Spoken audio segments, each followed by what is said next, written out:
Donc Pierre-Yves Kirchléger, est maître de conférence à l'université Paul Valéry de Montpellier, spécialiste d'histoire religieuse, auteur donc d'une histoire de l'Église réformée de France de 1938 à 2013, donc cette grande période. Voilà, une présence au monde avec Andolphus aux éditions Classiques Garnier, et il a dirigé récemment le volume Les évangéliques, racines, identité, engagement, les actes du colloque organisé par la Fédération protestante de France. De même, le volume Les héroïnes de la Tour de Constance. Voilà un beau panel de livres aussi à vous procurer. Voilà, les organisateurs de la journée, que je remercie de m'avoir invité, donc m'ont proposé, comme le dit Marie-Christine, de vous présenter le passé de l'Église réformée de France, le passé de l'EPUDF, à travers ce fil rouge, c'est-à-dire la spiritualité confessante dans l'histoire de l'Église réformée de France. Alors je précise, non pas dans les 500 ans d'histoire des réformés en France, mais dans l'histoire courte des réformés, c'est-à-dire depuis la formation de la nouvelle Église réformée de France en 1938. En 1938, c'est en effet une révolution majeure dans le paysage protestant. 1938, ça marque la réunification du protestantisme français, qui s'était fracturé de manière très profonde au cours du XIXe siècle, et notamment après le synode national de 1872, seul synode national qui s'est réuni au cours du XIXe siècle. Et donc à partir de 1872, administrativement, l'Église réformée concordataire demeure une, mais en réalité, il y a une église à deux corps et à deux têtes, c'est-à-dire une église siamoise, composée d'un corps libéral et d'un corps évangélique. Et donc cette situation perdure jusqu'à la loi de 1905, la célèbre loi de séparation des églises et de l'État. Et les changements institutionnels provoqués par la loi obligent les protestants à se poser la question de leur église. Est-ce qu'il faut maintenir le statu quo de cette église à deux têtes et deux corps, ou est-ce qu'il faut, au contraire, constituer deux unions différentes, chacun en quelque sorte chez soi? Alors bien sûr, les deux camps défendent leurs principes, leurs valeurs, et les tentatives faites pour tenir une assemblée générale commune échouent, si bien qu'en 1906 sont constituées en fait deux unions d'églises. D'un côté, l'Union nationale des églises réformées évangéliques, et de l'autre côté, l'Union nationale des églises réformées unies, c'est-à-dire libérales. On pourrait dire que le monde protestant se simplifie en quelque sorte, la rupture là est consommée entre les deux camps, mais en fait, depuis les années 1890, le monde réformé n'est plus bipolaire, évangélique contre libéraux, mais il est plutôt tripolaire, c'est-à-dire qu'un troisième courant issu de la tendance évangélique se veut conciliateur, insistant davantage sur l'action missionnaire, sur l'action diaconale, plutôt que sur les querelles ecclésiastiques et théologiques. Et du coup, ce troisième courant fonde en fait une troisième union nationale, pour dire le rassemblement des hors-partis, ceux qui veulent être au-dessus de ces deux camps. Ils forment ce qu'on appelle l'Union des Églises réformées de Jarnac, puisque c'est là qu'est fondée cette union, qui laisse d'ailleurs la possibilité aux paroisses d'appartenir également à l'une ou l'autre des deux premières unions. Alors, vous voyez, on a là en fait l'intuition de ce qu'on va appeler les Jarnaquais en 1906, qui est tout à fait novatrice, mais il faut encore 30 ans pour parvenir à la réunification. Alors, la réunification s'opère en deux temps. En 1912, il y a un premier regroupement entre l'Union de Jarnac et l'Union libérale qui fusionnent, et l'ère du temps a changé.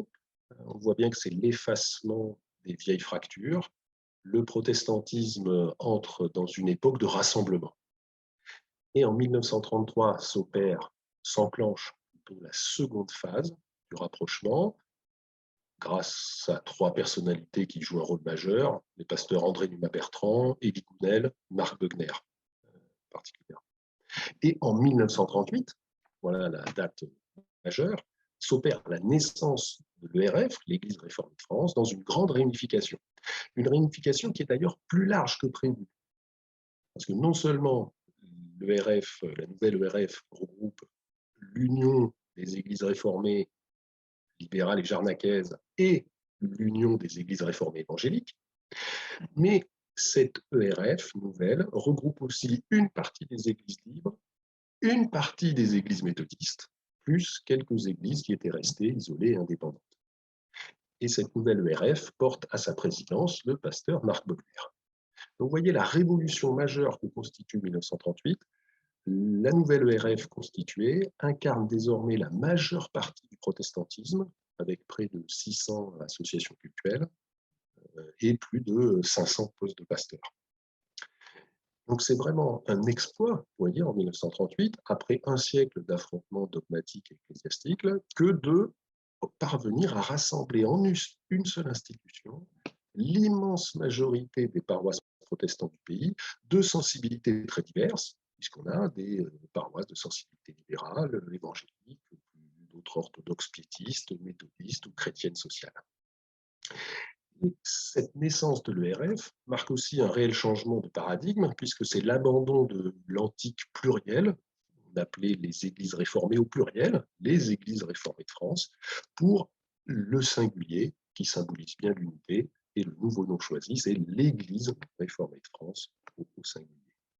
Et alors, cette nouvelle Église, nouvelle ERF, se fonde sur deux piliers fondamentaux, sa déclaration de foi et sa discipline, qui sont révélateurs des convictions qui rassemblent les protestants à ce moment-là. La déclaration de foi, on pourrait dire, est un pacte par lequel les différents courants théologiques s'engagent les uns envers les autres. Et c'est précisément intéressant de regarder cette déclaration de foi. On ne va pas la regarder en détail, je m'intéresse juste à la fin de la déclaration de foi. Elle définit les missions de l'Église, les missions que l'Église se donne, l'évangélisation, et en près, l'œuvre missionnaire au loin, hors de France, et la lutte contre les fléaux sociaux. Ainsi, on pourrait dire que les différents courants sont pris en compte dans la rédaction de ce texte. Les revivalistes voulaient voir affirmer le réveil des âmes, et on reprend cette expression dans la déclaration de foi. Les évangéliques tenaient à l'évangélisation, et elle est explicitement mentionnée. Les partisans de l'écuménisme voulaient parler de l'unité du corps du Christ, et on le cite explicitement. Les chrétiens sociaux, les parthiens, eux, tenaient à la paix entre les hommes, à la lutte contre les fléaux sociaux. Donc en fait, les expressions qui sont choisies dans cette déclaration de foi sont très significatives de cette unité qui est formée. Autre élément très significatif de cette réunification, alors qu'au XIXe siècle, les œuvres et les missions par lesquelles le protestantisme s'était montré conquérant étaient fondées en dehors des églises, la nouvelle ERF tient au contraire à se rapprocher des œuvres et des missions. Et par exemple, la Société centrale évangélique, qui était la grande société d'évangélisation des réformés, devient la commission d'évangélisation de la nouvelle ERF. Donc elle est nommée par le Synode national, elle est responsable devant lui, même si elle conserve son autonomie administrative et financière. Mais voyez, on voit bien qu'ici, l'Église réformée de France veut prendre en main la politique d'évangélisation. Donc par l'intégration, le rapprochement avec les œuvres, la nouvelle ERF se reconnaît bien une responsabilité dans le domaine social et entend pleinement participer au triomphe sur la terre du royaume de Dieu, selon l'expression qui est utilisée. Mais c'est ça qui est très intéressant, les décisions prises par la création de l'Église réformée de France, en fait, suscitent une rupture, puisqu'en 1938, certaines églises disent non, une petite partie ne se rallie pas, il s'agit d'une poignée d'églises libérales, une partie des églises libres, comme une petite partie des églises méthodistes, et puis une partie de l'Union des églises réformées évangéliques. Alors pourquoi est-ce qu'elles ne se rallient pas? Parce qu'elles estiment que la déclaration de foi de 1938 est trop libérale, et qu'il faut au contraire maintenir la déclaration de foi de 1872, celle du 19e siècle.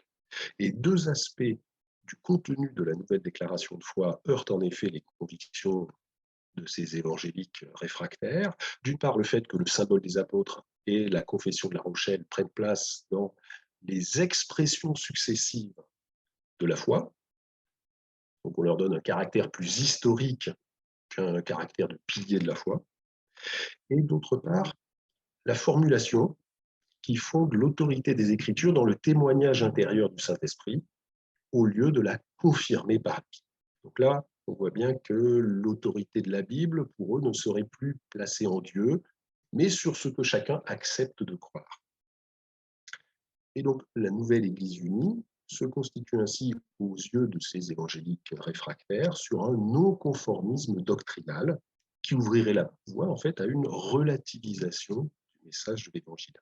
C'est pourquoi les réfractaires y voient le talon d'Achille de l'unité réformée. Et significativement, donc, ils se constituent à part et ils fondent l'Union des Églises réformées évangéliques indépendantes qui, on le note, conserve le pluriel, l'Union des Églises réformées évangéliques indépendantes. Donc, on est là, vraiment, c'est intéressant, en 1938, à la croisée des chemins. C'est-à-dire les réformés évangéliques qui entrent dans la nouvelle ERF le font en connaissance de cause. Et ceux qui ne veulent pas prennent un chemin différent. Les réformés évangéliques qui entrent dans la nouvelle ERF souhaitent être actifs dans une grande église où coexistent des tendances différentes, comme je vous l'ai dit. Et dès lors, c'est ça qui va nous intéresser, toute l'histoire de l'ERF va être parcourue par cette tension constitutive entre les spiritualités de ces différentes unions d'églises qui se sont mariées en 1938.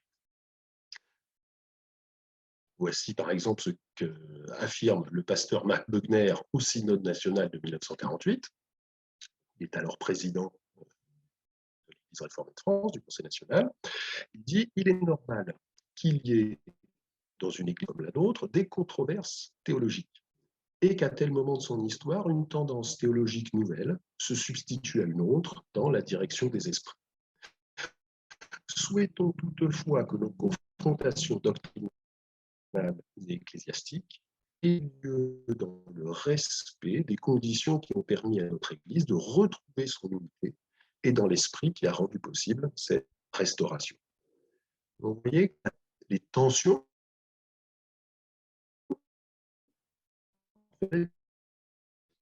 constituent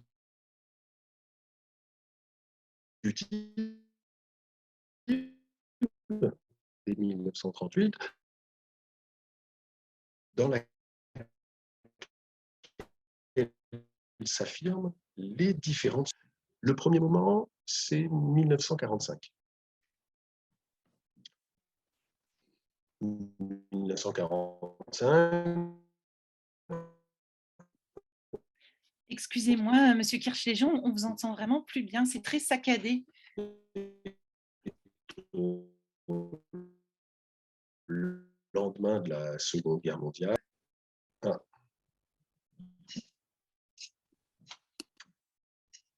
Je dois rien faire spécial.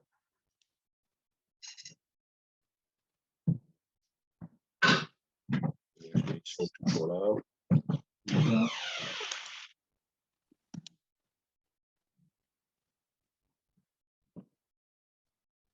Alors, est-ce que c'est mieux? Oui, si vous pouvez juste revenir peut-être sur les 30 dernières secondes de votre exposé.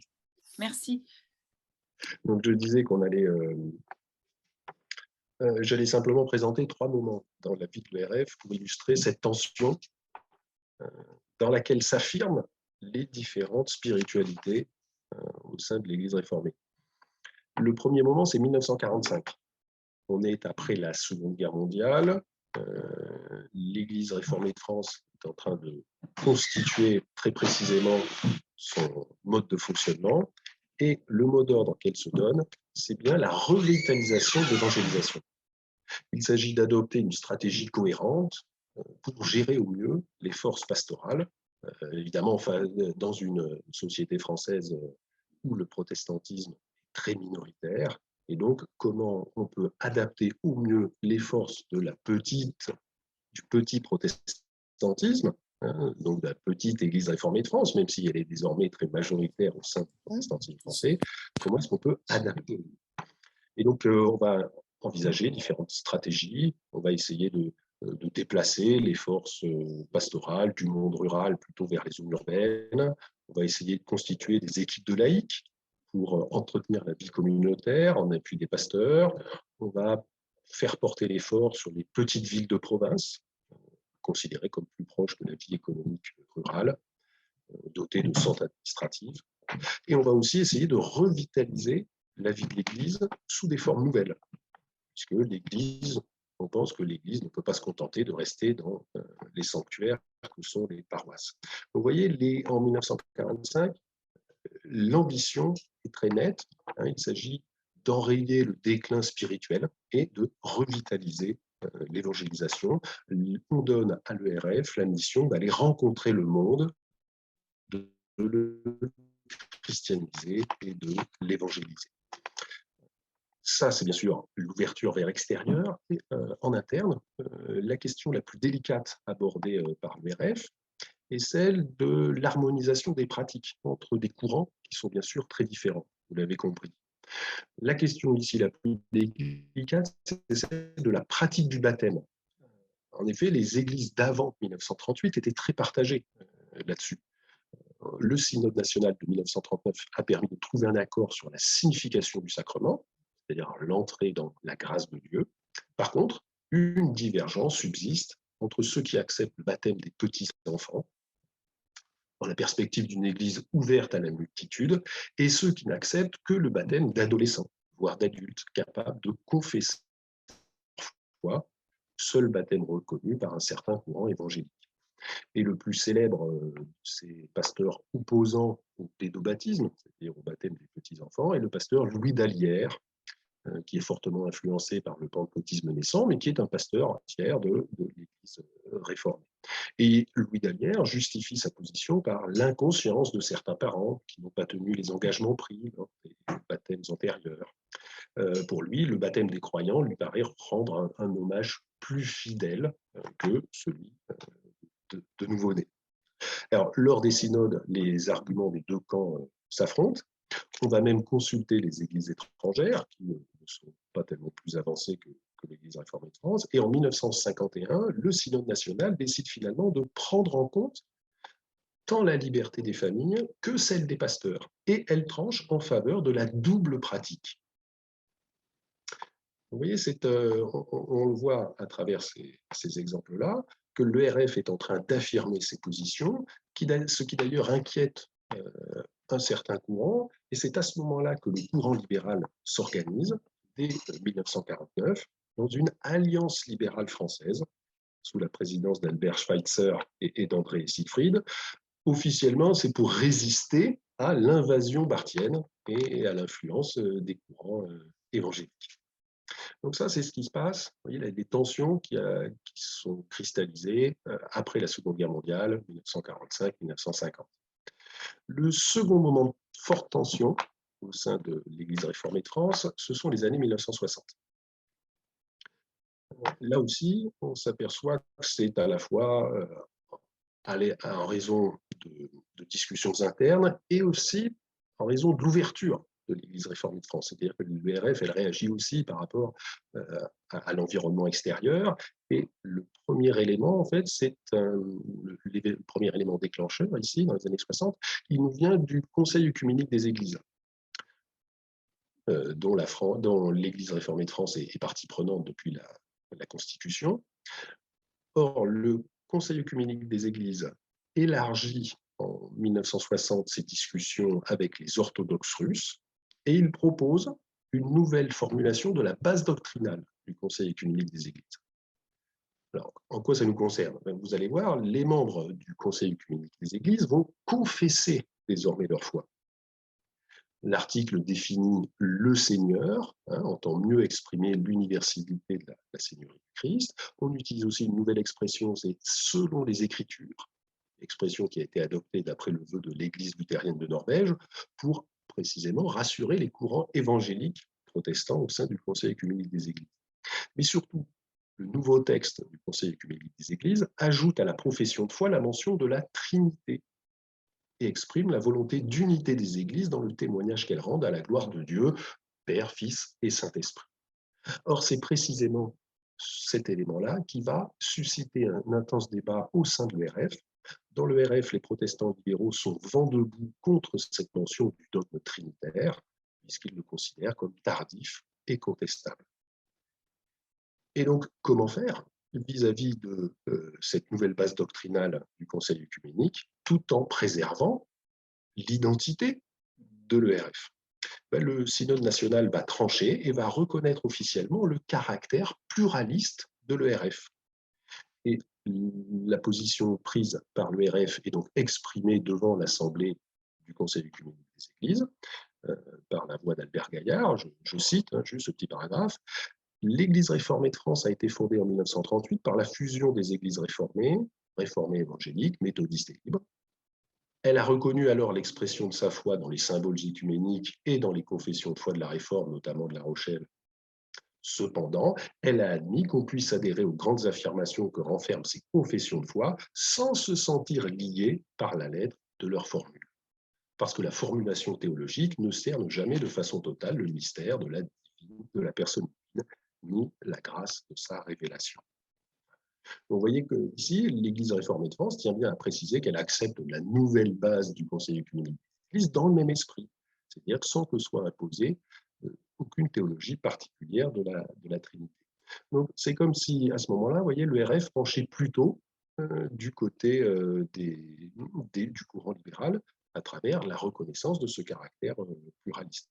Alors, si l'on ajoute à cela que les années 60 sont aussi marquées par l'affirmation des théologies du monde, qui sont très teintées de marxisme et qui pensent un peu le politique comme une nouvelle forme d'incarnation, on comprend que face à ces évolutions, une fronde évangélique s'organise. Alors, je vous prends juste quelques exemples. En 1965, le pasteur François Gonin va décider de créer le mouvement épée, épée pour équipe de prière, écriture sainte et évangélisation, qui est composé d'une centaine de pasteurs réformés, de plusieurs centaines de fidèles, pour précisément réaffirmer les objectifs du réveil, de l'évangélisation, de la mission intérieure, de leur souci de travailler avec l'Alliance évangélique de France, avec la Société calviniste de France, de travailler également avec les frères d'autres églises, comme les églises libres, les églises baptistes, etc. Vous voyez, l'enjeu majeur ici est pour les réformés du courant évangélique, celui de l'évangélisation. Alors que le RF semble avoir mis en sommeil cette préoccupation au cours des années 60. Par exemple, en 1968, la Société centrale d'évangélisation est intégrée carrément à la commission d'évangélisation de l'Église réformée de France, c'est-à-dire qu'elle existe encore, mais son activité en fait n'est plus limitée qu'à une gestion comptable ou immobilière des propriétés qu'elle détient. Et donc cette transformation de la structure en fait est pour les réformés du courant évangélique très significative, très symbolique, du fait que l'Église réformée de France en fait abandonne son mode de témoignage public. C'est-à-dire qu'on abandonne l'ancienne méthode d'évangélisation et on privilégierait plutôt le témoignage par une action sociale, collective, politique, syndicale, un peu à l'exemple de ce que fait la mission populaire qui s'engage au service de la justice. Oui, mais ce que reprochent les réformés du courant évangélique, c'est que c'est très bien de s'engager au service de la justice, mais on en oublie l'affirmation de l'évangélisation. Et donc, en réaction, là aussi, vous voyez, on est à la fin des années 60, au début des années 70, va être créée une nouvelle SCE. Alors ici, ce qui est intéressant, ce sont les acronymes. SCE, c'était l'acronyme de la Société centrale d'évangélisation. Donc les évangéliques les réformés évangéliques considèrent que la SCE est vidée de son contenu, et donc ils vont créer une nouvelle SCE concurrente, qu'ils appellent la Société des compagnons de l'Évangile. L'idée ici, c'est de récupérer cet héritage symbolique pour montrer qu'ils veulent encore travailler sur l'évangélisation. C'est reprendre à son compte le programme de l'ancienne SCE, qui n'a plus qu'une vocation administrative. Donc, on voit ici l'enjeu qui, bien sûr, suscite des tensions. Le Conseil national va dénoncer ce projet comme une entreprise de division, et vous avez tout un débat autour de ce type d'évangélisation. Est-ce qu'il s'agit d'une évangélisation qui n'est pas Est-ce qu'il ne s'agirait pas d'une évangélisation fondamentaliste que l'on essaierait de raviver? Autre élément, toujours au début des années 70, vous voyez bien quelle est l'ambiance, c'est, du point de vue des réformés du courant évangélique, la question de la formation au sein des facultés de théologie. Les réformés du courant évangélique reprochent à l'ERF l'éviction systématique, de son point de vue, depuis une vingtaine d'années, des théologiens calvinistes lors du pourvoi des chaires au sein des facultés de théologie. D'autant que les facultés de théologie sont réformées en 1972, tout le programme d'études est réformé et donne naissance à ce que l'on connaît aujourd'hui, c'est à l'IPT, l'Institut protestant de théologie, qui associe la faculté de Paris et la faculté de Montpellier. Et donc, face à cette réforme des études et au sentiment que les réformés du courant évangélique sont toujours systématiquement évincés des chaires, un certain nombre de pasteurs vont créer la faculté d'Aix-en-Provence. Citer François Godin, qui quitte à ce moment-là l'ERF, Franck Michaeli, qui quitte lui aussi l'ERF, ou Pierre Courtial, qui lui aussi quitte l'ERF, pour intégrer ce nouveau corps professoral de la faculté d'Aix-en-Provence. La faculté d'Aix-en-Provence, donc, qui est créée en 1974, qui se veut résolument réformée dans une stricte tradition calviniste théocentrique, avec un corps professoral homogène qui adhère à la confession de La Rochelle, la confession de foi de La Rochelle, par opposition aux facultés de l'Institut protestant de théologie, qui sont considérées comme trop hétérogènes, trop pluralistes, et où, malgré cela, les réformés du courant évangélique ne trouveraient plus leur place. Après le troisième mouvement, le troisième moment dont je voudrais vous parler, très significatif de ces tensions, je voudrais finir par là, ce sont les années 70, les années 90. Les années 90. Troisième moment, les années 1990. Pourquoi? Parce qu'on va avoir là à nouveau ressurgir ces tensions internes au travers des thèmes finalement toujours classiques dans la vie d'une Église. Et le premier thème, c'est celui de l'évangélisation. C'est-à-dire que l'évangélisation, c'est un peu un serpent de mer dans la vie de l'ERF. Je vous prends quelques exemples. L'ERF a du mal à définir sa stratégie. On reproche dans le courant réformé évangélique à l'ERF de définir sa stratégie sur l'évangélisation uniquement par la négative, comme si finalement l'ERF sait ce qu'elle ne veut pas. Elle sait qu'elle ne veut pas une évangélisation par proclamation massive, comme le font les églises pentecôtistes, par exemple. Elle sait qu'elle ne veut pas non plus une évangélisation par enfouissement, c'est-à-dire une évangélisation tellement discrète qu'on ne sait plus précisément qui fait quoi, comme cela s'est pratiqué dans les années 60. Mais donc on sait finalement ce qu'on ne veut pas, mais on ne sait pas vraiment comment faire pour faire différemment. Comment l'Église peut-elle évangéliser? Et donc, au-delà des intentions, on pourrait dire unanimes, les avis et les postures divergent grandement dans une Église réformée qui est précisément marquée par la diversité. Et donc, cette prise de conscience de la paralysie de l'ERF face à l'évangélisation va amener l'ERF à modifier complètement sa politique dans la matière, et ça va se traduire par des logiques institutionnelles différentes, une véritable inflexion à partir de 1989.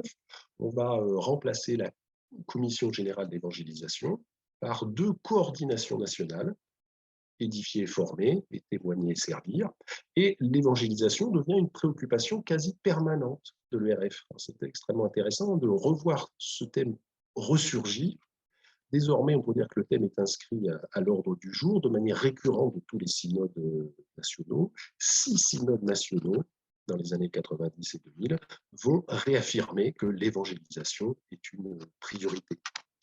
Et là, on a une véritable inflexion de la politique de l'ERF, c'est-à-dire que la charge de l'évangélisation n'est plus simplement confiée à une commission, comme si c'est la commission qui s'en occupait et puis le reste de l'Église n'avait plus rien à faire. Non, la charge de l'évangélisation devient celle de toute l'Église et non plus celle d'organes institutionnels séparés. Et lors du synode national de 2004, le thème est « Pour une Église en mission ». Et le RF affirme plus clairement le rôle des pasteurs, des ministres spécialisés dans l'annonce explicite de l'évangélisme comme une priorité. Et puis 2 forums sur l'évangélisation vont se tenir à Paris en 2006 et en 2007. Autre élément très significatif autour des années 90 et 2000, c'est que le RF a aussi tenté de consolider sa réflexion sur l'autorité des Écritures. Comment utiliser l'Écriture pour fonder nos convictions et nos comportements dans l'Église et dans la société, cherche à savoir le Synode national. Comment comprenons-nous et vivons-nous aujourd'hui l'autorité souveraine des Saintes Écritures comme règle de la vie et de la foi? Une réflexion d'autant plus importante que on a l'impression que la passion biblique traditionnelle des protestants s'est endormie et que la plupart des paroissiens ne lisent plus la Bible. Donc l'enjeu ici est majeur, et le RF se saisit pleinement de la question, c'est comment refaire du peuple protestant des lecteurs de la Bible. Et donc vous avez toute une série de mesures qui sont prises pour cela. Enfin, un dernier point, c'est la grande question, on va dire, c'est très interne, c'est très pointu, mais en même temps c'est révélateur. C'est la question de la définition du membre d'Église. Qu'est-ce que c'est qu'un membre d'Église? En 1938, pour donner sa place en fait, à tous ces différents courants, on avait défini le membre d'Église selon une triple distinction. Vous aviez le membre baptisé, le membre de paroisse et le membre responsable. Alors, le membre de paroisse, bon, il n'avait pas adhéré à la déclaration de foi. Par contre, le membre responsable de l'ERF, lui, avait des conditions religieuses spécifiques qui étaient exigées. C'est-à-dire qu'on exigeait de lui une confession de foi définie, personnelle, on exigeait de lui la disponibilité à accepter des responsabilités pour le service de l'Église. Vous voyez qu'en 1938, en fait, on avait conçu le système en donnant cette triple distinction pour finalement faire place à différents types de paroissiens. Et plus le paroissien voulait avoir de responsabilités, en fait, plus on exigeait des conditions religieuses.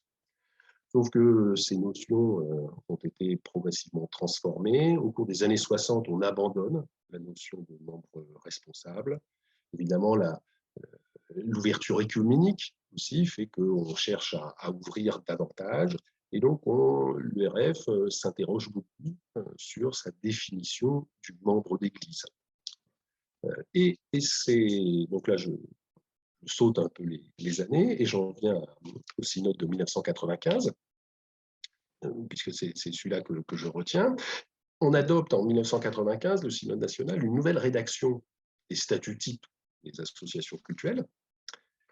L'Église locale accueille comme membres ceux qui reconnaissent que Jésus est le Seigneur, sans plus d'exigence. On pourrait dire que voilà, c'est très simple, mais en fait, l'orientation est nouvelle.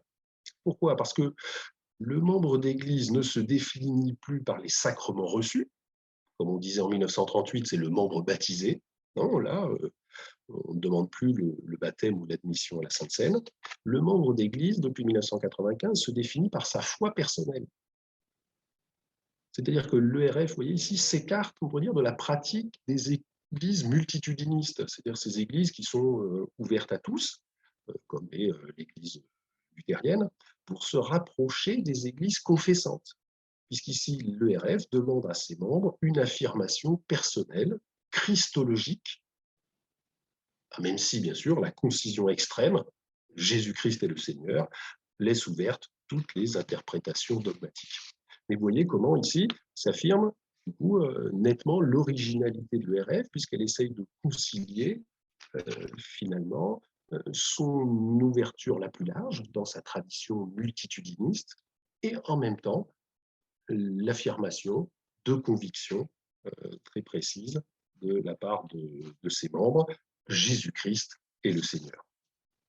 Alors, bon, à travers, vous voyez, ces 3 moments, 1945-50, les années 60, les années 90-2000, je voulais montrer en fait comment l'histoire de l'ERF est parcouru de tensions importantes.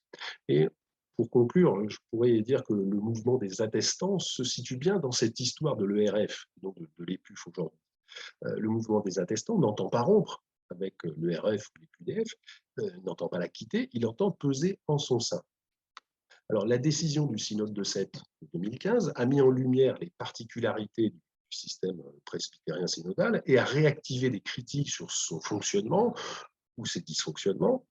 On s'est à nouveau posé la question de la représentativité de ses membres, des procédures de vote à main levée, des écueils de toute démocratie parlementaire, du poids du Conseil national. Mais en fait, ces critiques ne sont pas neuves. Depuis 1945, on les voit ressurgir régulièrement. Il n'y a aucune nouveauté là pour le synode de 2015. C'est la difficulté pour l'Église réformée de France de faire fonctionner ce modèle presbytérien synodal, qui est en fait un modèle très ancien, mais très ancien théoriquement, puisqu'en fait l'Église réformée de France doit réinventer son modèle à partir de 1945, à partir de 1938, mais surtout à partir de 1945, au moment où elle se réunifie. Et donc, c'est toute la construction de ce modèle, en fait, qui va être très critiquée tout au long de ces années. Deuxième question qu'a soulevée la décision du synode de Sète de 2015, c'est la question de la relativisation doctrinale, de l'autorité des Écritures. Ça a été un élément essentiel dans les débats. Mais en fait, là non plus, ce n'est pas nouveau. À travers les différents moments là, que j'ai évoqués, cette question, évidemment, ressurgit et elle est tranchée de manière différente en fonction des époques. On a également beaucoup vu ressurgir l'accusation de division. Est-ce que le mouvement des attestants n'est pas un facteur de division au sein de l'EPUDF? Là aussi, c'est très intéressant de s'apercevoir que c'est une accusation récurrente. Alors non pas par rapport aux attestants, puisque c'est un mouvement neuf, mais à l'intérieur même de l'Église réformée de France, comment concilier cette diversité, comment concilier cette tension. Les débats sont bien sûr jugés légitimes dans une Église qui va affirmer son caractère pluraliste, mais en même temps, c'est toujours très difficile pour une institution de vivre pleinement les débats, de les assumer. Comment est-ce que les débats ne se transforment pas en querelles et en rupture? Et c'est ça, vraiment, dire, aussi le fil rouge de cette histoire de l'ERF. C'est-à-dire c'est une Église qui, depuis le pacte de 1938, parce qu'il s'agit bien de ça, hein, un pacte d'union, d'unité, c'est une Église qui a toujours essayé d'articuler ses contradictions internes, alors avec des frictions plus ou moins fortes, mais de manière très étonnante, c'est une unité qui perdure depuis 1938. Et de ce point de vue-là, le mouvement des attestants s'inscrit bien et pleinement dans cette histoire de l'ERF, c'est-à-dire une histoire extrêmement mouvementée, mais donc aussi une histoire vivante à travers laquelle s'expriment ces différentes spiritualités. Voilà, je vous remercie.